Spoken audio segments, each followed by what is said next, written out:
Dear tenant, due to repeated complaints from your neighbors of loud noises, explosions and falling boats, your lease is being terminated. GTFO. Management. Alright, camera, laptop, Nintendo, wife.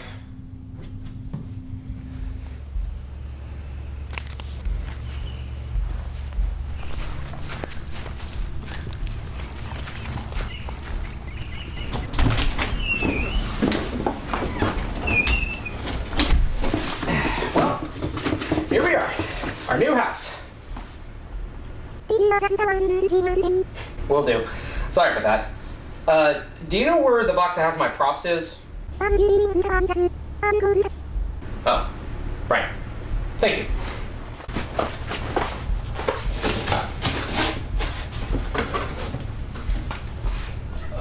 What is this?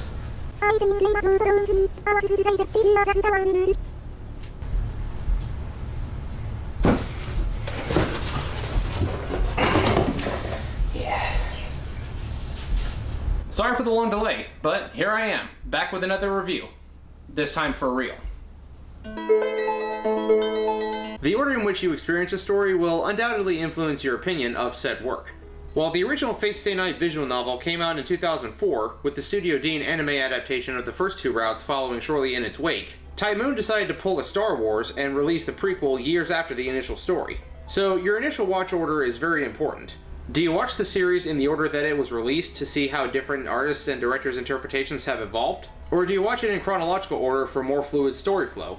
Either way, some nuance will be gained, but it's inevitable that some will be lost. As for me personally, because I didn't even know what Fate was, when Fate Zero was recommended to me by a friend, I picked it up and fell head over heels for it.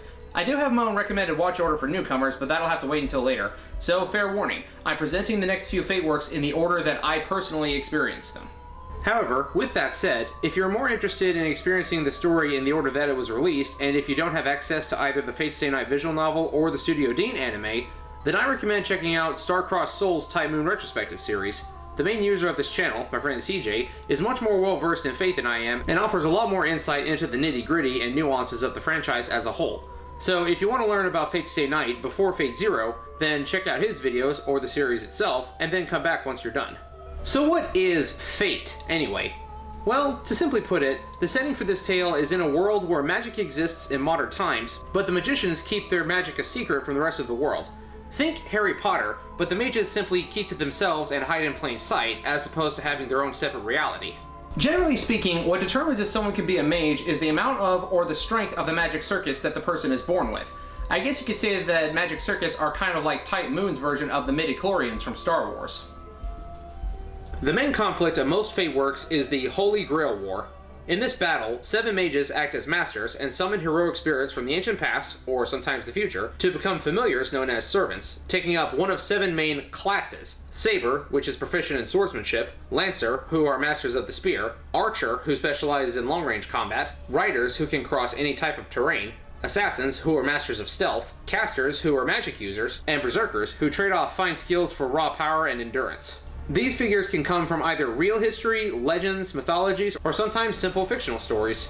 By the rules of a normal Holy Grail War, the winning team will have their wishes granted by the Holy Grail itself. This is the basic outline of a traditional Fate work, which is more or less followed by Fate Zero and Fate Stay Night, but other works, such as Fate Apocrypha and Fate Grand Order, put a new spin on things. And, well, I've already discussed Fate Collide Liner to death and how it's different from the rest of the series. Also, for those of you who watched all of my Prelude videos, I apologize, but I preemptively spoiled a lot of plot elements for Fate Zero and Fate Stay Night. Sorry about that. But if you don't remember the spoilers, or are just now joining us, then sit back, relax, and enjoy as I take you through my personal favorite Fate work. This is Fate Zero. Master Kiritsugu! Your child has been born! Look, Kiritsugu. She has your eyes, too.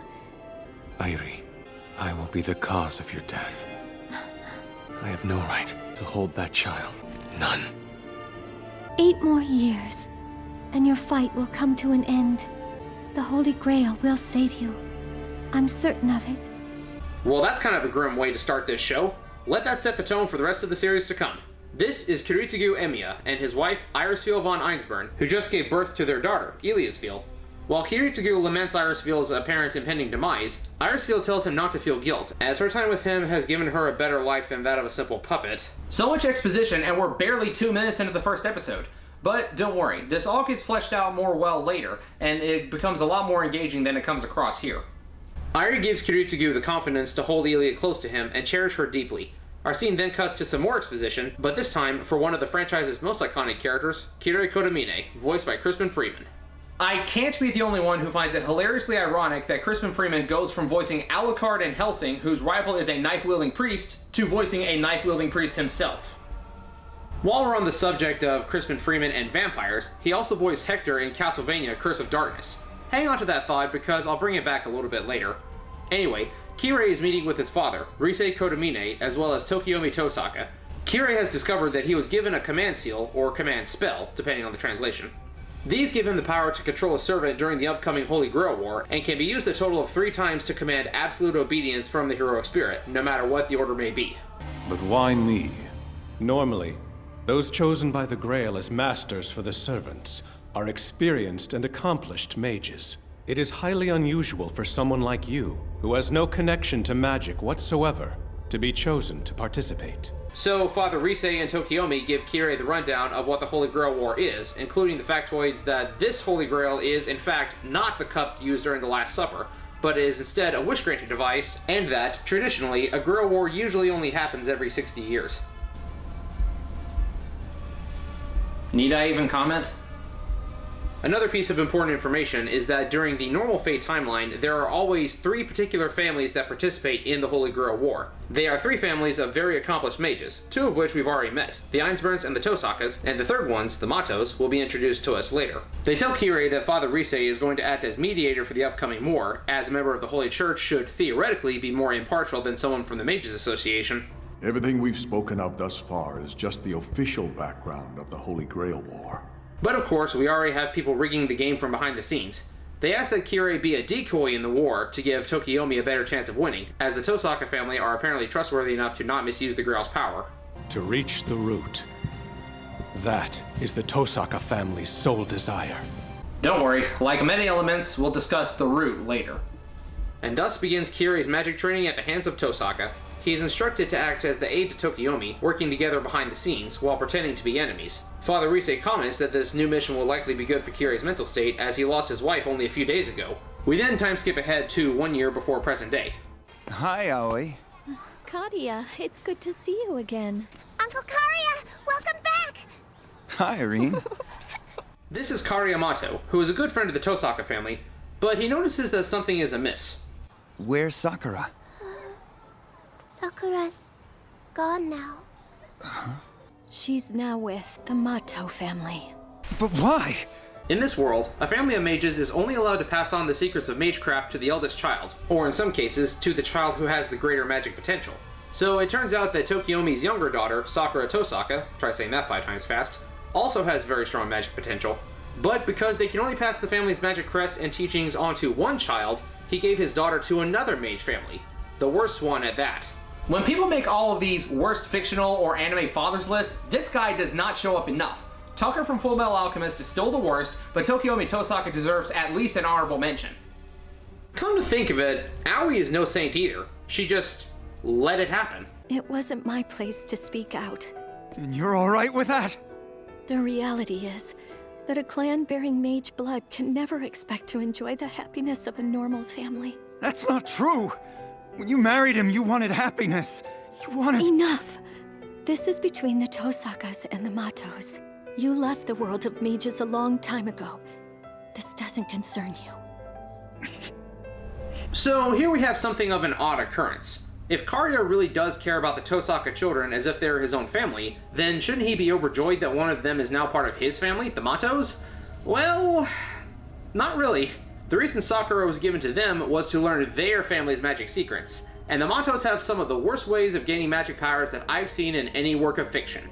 Kariya returns to his family home only to be chastised by his father, Zoken. Because the Matos are one of the 3 great mage families of old, they need a participant for future Holy Grail Wars. Because Kariya abandoned the Mato family, his absence left the spot open, and Zoken decided to fill it with Sakura or her future child, thus subjecting her to the Mato family's magic training, which involves countless magic crestworms entering and violating her body and feeding upon her mana, basically consuming her soul and eventually devouring her flesh. No wonder Kariya wanted nothing to do with this. That's horrifying! Sakura is like 4 years old here. If I were in his shoes, I would have torched the house and all the worms a long time ago. It also really doesn't help that the crestworms look like giant dicks. Kariya offers to trade himself for Sakura and to be the combatant for the upcoming Holy Grail War. In exchange for winning the Grail so that Zoken can gain eternal youth, Sakura will not be subjected to the worms any longer. Zoken agrees, but he states that he will still continue Sakura's education on magic in the meantime. We then cut to Kiritsugu and Airi studying up on who their future opponents are going to be. The Mages Association headquarters in London chose a 9th generation mage, Kenneth Elmaloy Archibald, a professor at the Clock Tower, to be their champion. The 9th generation part is important because the longer a family's magic crest exists, the more powerful the family's magic is. In most cases, at least. We find the man giving a lecture to his class on why this is the very backbone of mage society. He's doing this because one of his own students, named Waver Velvet, submitted a paper on how the future of magecraft could be turned on its head, and younger families of mages could still attain great feats through hard work and dedication. This paper is nothing but immature juvenile fantasies. Huh? Blood determines a mage's powers and abilities. This is a hard and unchanging reality of this world. Even for you, Waver Velvet. Your family has produced mages for only 3 generations, isn't that right? Compared to the Mages Association's long and illustrious history, your family is no more than a newborn baby. Don't you think a baby should learn to speak before it tries to voice an opinion? Great, now I'm getting flashbacks to my high school days. Needless to say, this humiliation infuriates Waver. While he's running an errand for his douchebag teacher and ranting about his own intellect, he runs into someone carrying packages, who just so happens to have one addressed to Elmaloy. Just make sure he gets it. It's supposed to be important. It's important? Package origin, Macedonia? As a bit of petty revenge, Waver steals the package and heads to the library, reading up on the Holy Grail War, being led there by the rumors about Kenneth being an upcoming participant. So it appears that this Grail War is a battle of pure strength, where stupid titles and influence mean absolutely nothing. That looks like it's the perfect place for me. It turns out that the contents of the package was a relic, needed to serve as a catalyst during the servant summoning in an attempt to summon a specific heroic spirit. So, Waver heads to Japan, relic in hand, preparing to enter the Grail War himself. Meanwhile, Tokyomi Tosaka receives a message that Kenneth has acquired a second relic, meaning that 5 of the 7 contestants have been accounted for. The 3 great families, Kirei, and Kenneth. They are unaware of Waver, and the 7th has yet to be revealed. We then find out that Kirei has already summoned his servant, Hassan, the assassin class of this war. Tokyomi then receives another message, and he tells Kirei of Kiritsugu about how he's a mercenary, adept at killing mages, and that he is the master of the Einsburn family. This is a problem for the other masters. Sniping. Poisoning. Bombs in public places. He once brought down an entire jetliner just because his target was on it. A man who will do anything without a second thought. While Kirei is reading up on Kiritsugu, Kiritsugu is doing the same thing, and neither of them like what they're reading. He's from the church? He's the son of the overseer, Father Rise Kotomine. At one time, he was even an inquisitor, a ruthless mage killer. Alchemy, necromancy, summoning, divination, healing. He gets almost to the point of mastery of a discipline, then switches to another field, and never looks back again. This man, Kirei Kotomine, terrifies me. As the two continue to read, it's clear that they're going to end up being rivals during the war. They are alike in many ways, both seemingly devoid of passion and morals, but they are also very different. Checking back in with Kariya, he's not looking so hot. The stress of this training has clearly taken its toll on his body, with his hair now being white, being blind in one eye, and obviously having trouble with the left side of his body.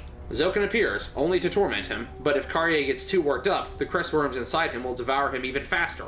Meanwhile, Waver has made his own progress, being granted command seals by the Grail as well. I can't just sit here. I have to prepare to summon my servant. Cut ahead to the next morning, and we hear the sound of chickens outside. Waver joins his grandparents for breakfast. By the way, Martha, it's very strange. I've heard roosters making a big racket since the sun came up this morning. What's that all about? It's because there are 3 roosters in our yard. Waver, What happened to your hand? You didn't have that mark on your hand yesterday. Nothing's wrong. Here, have some coffee. I put lots of milk in it. You two like coffee, right? Like most adults, their lives are controlled by coffee. What a pain in the ass. Do I have to start their hypnosis all over again, starting from me being their grandson, back from abroad? Well, that's one way to secure lodging while you're overseas. The next time you want to go traveling but can't afford an Airbnb, just hypnotize the owners with coffee.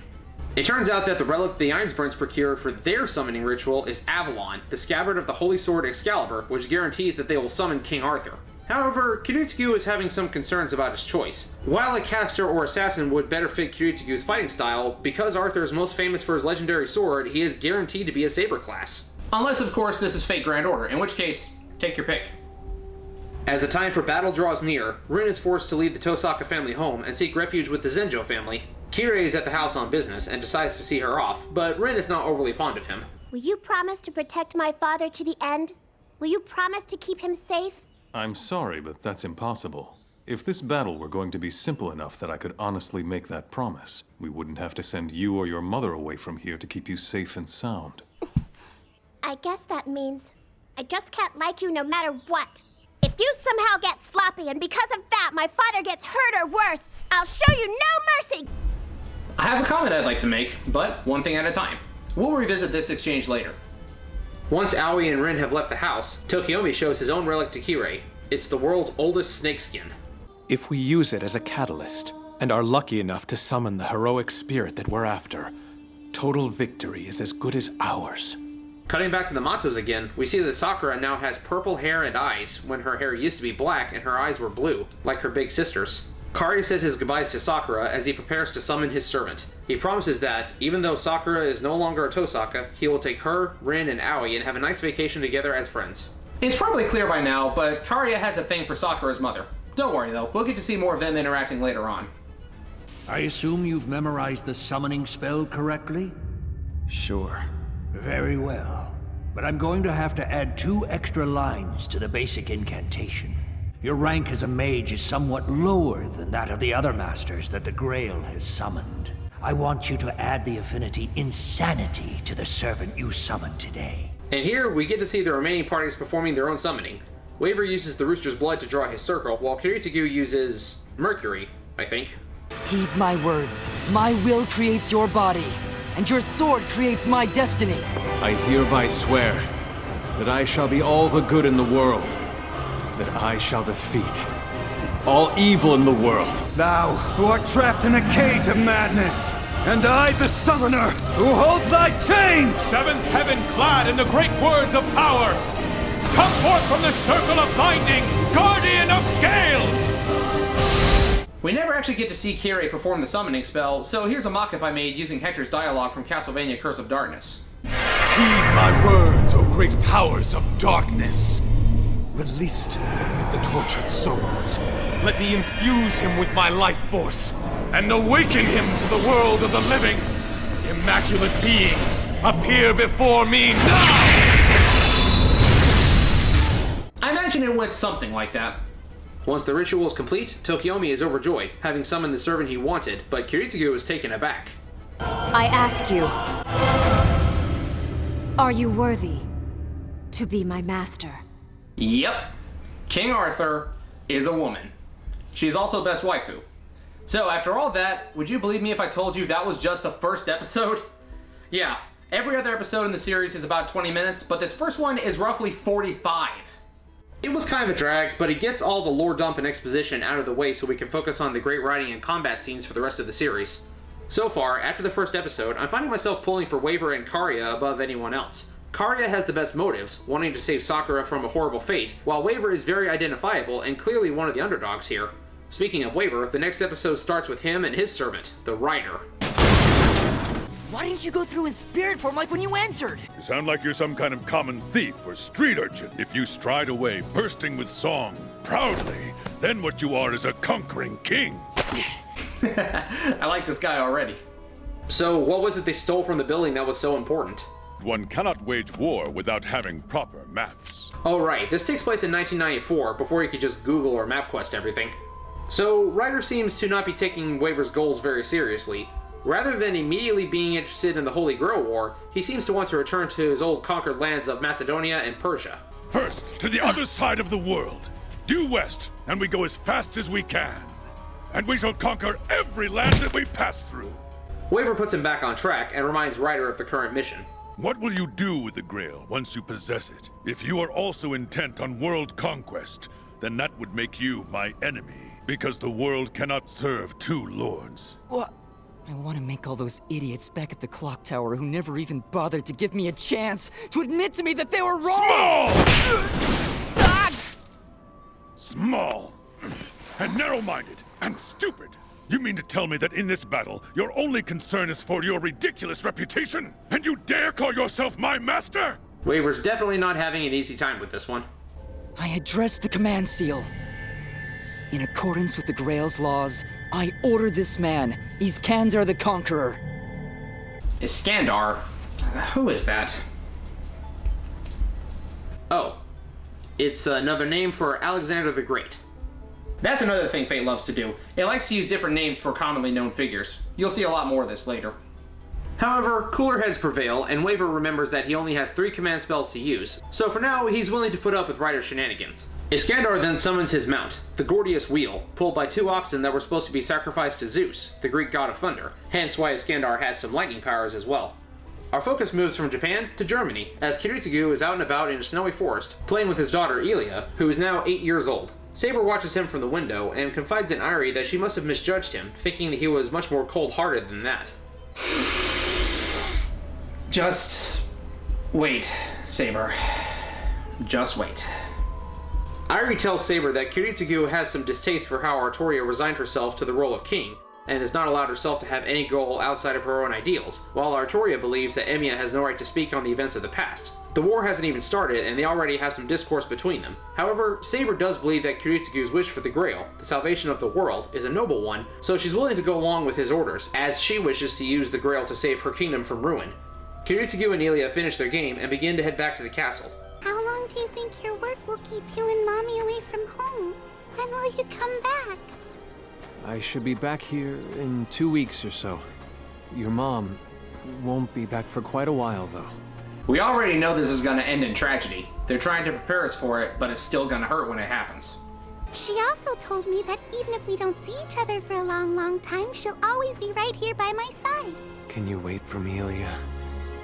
Even if you're lonely, can you last till I come home? Mm-hmm. That's so sweet. Ilya is just precious. Ah! What the heck? Well, that was jarring. We go from a touching moment in a snowy field to some crazy guy in a home full of dismembered bodies. At all 3 murder scenes, officials tell us a mysterious pentagram was found, drawn in the victim's blood. This is Ryunosuke Uryu, a child murderer who decided it'd be fun to try to perform a magic spell he read in a book that was in his family's old storehouse. This guy would be right at home with Shinobu from Ghost Stories. Wait a minute. What's that? So, because the last servant has yet to be summoned, the Grail chose Ryunosuke as a master and gave him an equally creepy servant to match. I ask you, O summoner, who manifests me within the vessel of a caster, who art thou? Caster here is voiced by Dan Warren, who is also known for playing Major von Stroheim in JoJo's Bizarre Adventure. I watched JoJo after I watched Fate Zero, but I gotta say, for both these characters, I couldn't find a more fitting voice actor if I tried. So, the murderous scumbag introduces himself and offers the last living child to Caster as a snack. Here, wanna eat this kid? Wow, that's human skin, isn't it? Cthulhu Fulunga. And now he's summoning Cthulhu! Don't believe me? Read the subtitles! Cthulhu Fulunga. At first it looks like Caster's letting the kid go free, but then...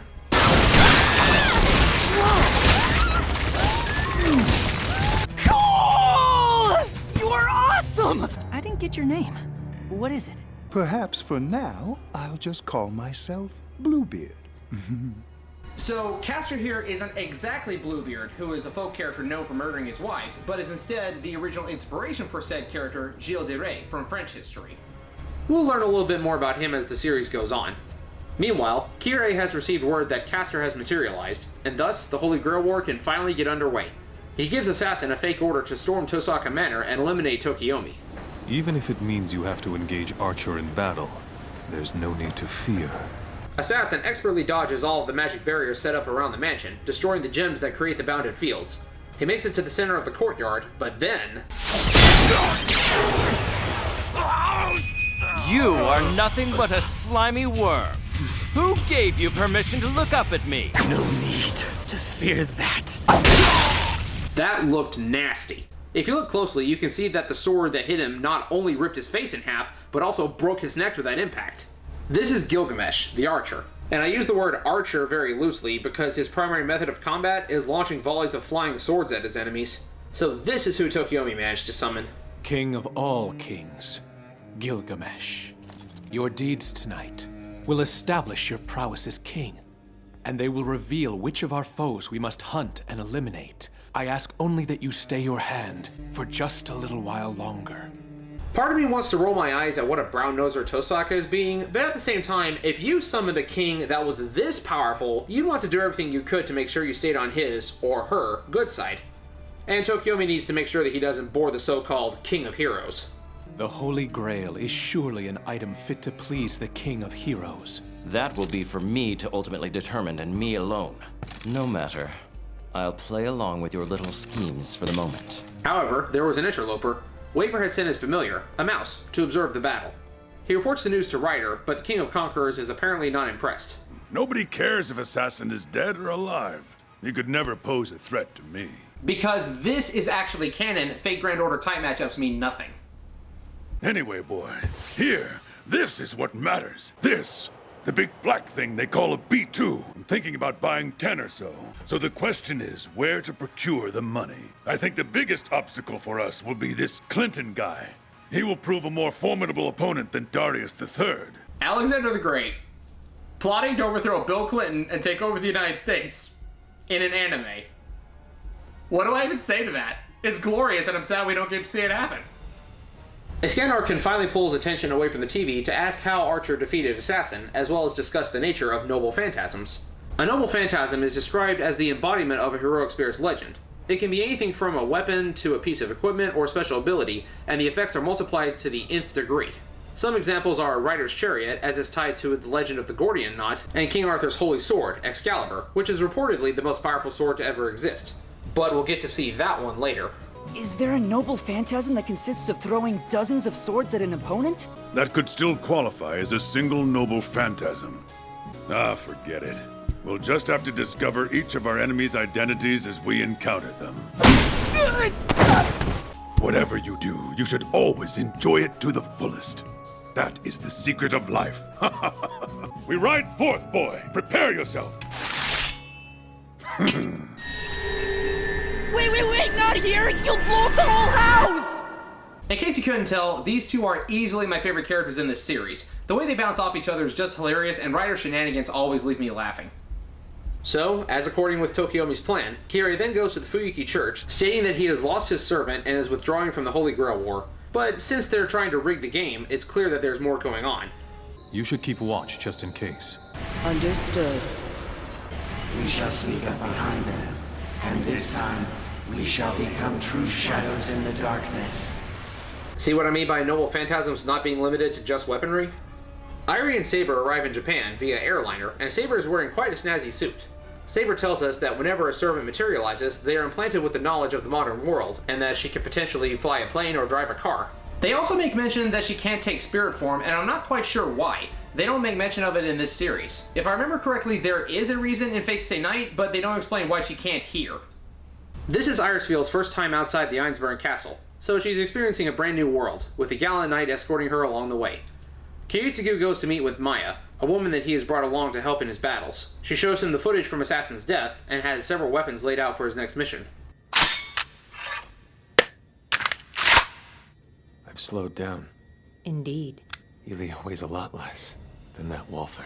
Focus on the matter at hand. Just empty your mind. This is something that's never sat right with me.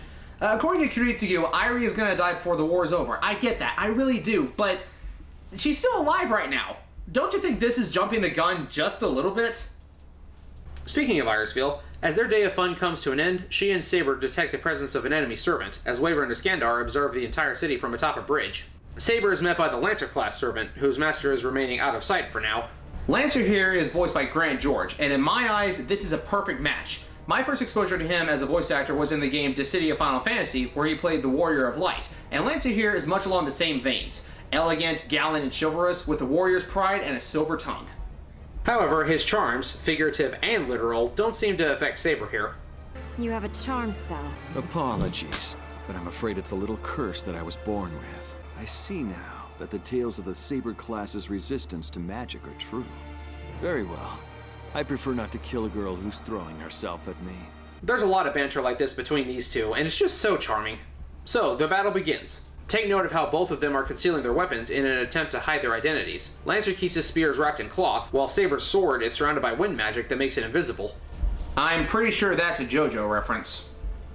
One thing that I have to say I love about Saber is how her outfit breaks the mold of your standard anime fighting girl character. You know what I mean. They wear skin-tight bodysuits or super revealing clothing, but not Artoria.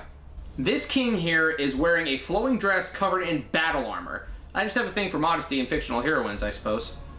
As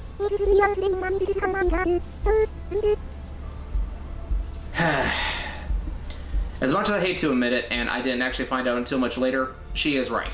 The original Fate Stay Night visual novel was in fact a hentai. I say that she's modest with that outfit, but as we saw earlier, when she's not armored, her dress has a boob window that shows her cleavage. At least her bust isn't distastefully oversized like some other Fate characters. But returning to the matter at hand. More than just Saber's elegance, we can also admire the beautiful animation and excellent choreography. I love anime fights like this. It's similar to how I described the fight scenes from the Castlevania animated series, only done even better. Engaging, fast-paced, fun to watch, but still believable and not at all lazy with the animation. The animation itself is also beautifully detailed, with dirt and debris getting thrown around by missed strikes, sparks flying where the weapons collide, and a subtle fog that surrounds the dueling warriors. All in all, it's just excellently put together, and most of the battles in the series are of the same caliber or higher. Continuing on with the story, Kiritsugu and Maya take up vantage points in the battlefield, trying to pinpoint Lancer's master. As they do so, they happen to spot Assassin, realizing that they've been duped. Kirei is using Assassin to spy on the battle as he relays what he sees to Tokiomi. However, as the battle drags on, Lancer's master gives him the order to unleash his noble phantasm and end the match quickly. He drops the short spear and begins the vicious assault with the longer red one. As it collides with Saber's blade, its disguise starts to come apart, giving us a small glimpse of its splendor. She changes tactics, planning to let her armor take a glancing blow from a weaker strike. However, it fails when the spear simply passes through the armor as if it wasn't even there. It didn't pierce the magic armor, but phased through it completely. That red spear of yours is able to negate magic. So your armor was created using magic, huh? If I cannot block your blade, I need only kill you before it strikes. She dashes for Lancer, but soon realizes she's made a mistake. A noble phantasm needn't be merely a single weapon. The yellow spear, Gay Bow, slashes Saber's arm, severing her tendon and removing the use of her left thumb. Irisville tries to use her healing magic, but it's not taking effect. A red spear that destroys magic. A cursed yellow spear. And beneath the right eye, a mole that enchants women. Diarmut of the Love Spot. Saber rearmors herself and prepares to continue, but the dueling knights find themselves interrupted by another king. Both of you sheathe your blades! I am Iskandar, King of Conquerors! Can we just appreciate how Ryder always seems to get his own theme music anytime he does something? But all of Iskandar's boasting attracts the attention of another king who is also very full of himself. I am the one true king of the world. All others are mongrels, pretenders to the name. If you're that insistent of your claim, then why not name yourself? If you cannot now discern my identity in the presence of my magnificent glory, then your ignorant blindness will serve to seal your doom! And just when things couldn't get any more out of hand, kill them all. Berserker? So we get a glimpse at the Berserker of this Holy Grail War. Unlike the rest of the servants, his identity is being kept a secret for now, and I'm not going to spoil it yet because it's a very big plot point later. Whoever it is, Waver is unable to get a read on any of his abilities when masters can normally evaluate the parameters of a heroic spirit by observing them. Who gave you permission to look upon me, mongrel? However, Berserker is more than meets the eye, in more ways than one.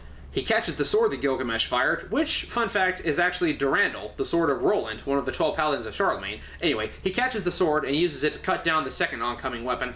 This only pisses Gilgamesh off as Berserker continues to make a fool out of him by effortlessly deflecting and evading his attacks before cutting down the light pole that he was standing on. Your impudence has guaranteed your death! Upon hearing that Gilgamesh keeps using his noble phantasm, the Gate of Babylon, Tokyomi is forced to use a command seal to calm him down and force a retreat. It seems like everything is fine, until Berserker grabs the pole that Gilgamesh was standing on and starts assaulting Saber with it. So that's what it is. Whatever he grabs onto with his hands becomes his noble phantasm. Overpowered much? What would happen if he got his hands on a car or a rocket launcher? Even if that is super overpowered, just think about that for a second. King Arthur has a legendary holy sword, Deermoot has the twin magic spears, Gaetearg and Gae-Bo, Bluebeard has Cthulhu, Gilgamesh apparently has infinite flying swords, and Berserker here just grabs a light pole and starts beefing with anyone who gets close. I'm armed with a stick. And just to make things worse, Archibald decides to use a command seal and has Lancer tag team Saber with Berserker. As Kiritsugu moves to assassinate Kaneth, Iskandar decides to intervene. Move, bitch! Get out the way! After being flattened by Ryder's chariot, the Black Knight retreats, and Archibald calls off Lancer. Ryder promises to face the victor of Saber and Lancer's battle. Hey boy, don't you have anything nice to say to the lady?